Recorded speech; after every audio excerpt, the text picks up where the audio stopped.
இஸ்ரவேலின் ராஜாவாகிய கர்த்தர் உன்னடுவில் இருக்கிறார், இனி தீங்கை காணாதிருப்பார்.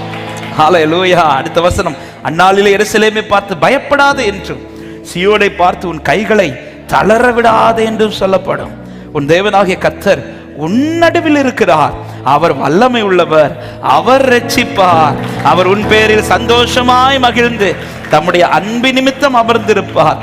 அவர் உன் பேரில் கம்பீரமாய் களி கூறுவார். 19வது வசனத்தில் சொல்லப்படுகிறது, இதோ அக்காலத்திலே உன்னை சிறுமைப்படுத்தின யாவரையும் தண்டிப்பேன், நொண்டியானவனை ரட்சித்து தள்ளுண்டவனை சேர்த்துக் கொள்வேன். அவர்கள் வெட்கம் அனுபவித்த சகல தேசங்களிலும் அவர்களுக்கு புகழ்ச்சியும் கீர்த்தியும் உண்டாக செய்வேன். எத்தனை பேர் நம்புகிறீர்கள்? ஆமா. 20வது வசனத்தை எல்லாரும் சேர்ந்து ஸ்கிரீனை பார்த்து வாசிக்கலாமா?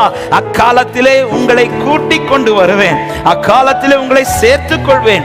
உங்கள் கண் காண நான் உங்கள் சிறையிருப்பை திருப்பும் போது பூமியில் உள்ள சகல ஜனங்களுக்கும் நான் உங்களை கீர்த்தியும் புகழ்ச்சியுமாக வைப்பேன் என்று கர்த்தர் சொல்லுகிறார். எத்தனை பேர் இந்த வார்த்தையை நம்புகிறீர்கள்?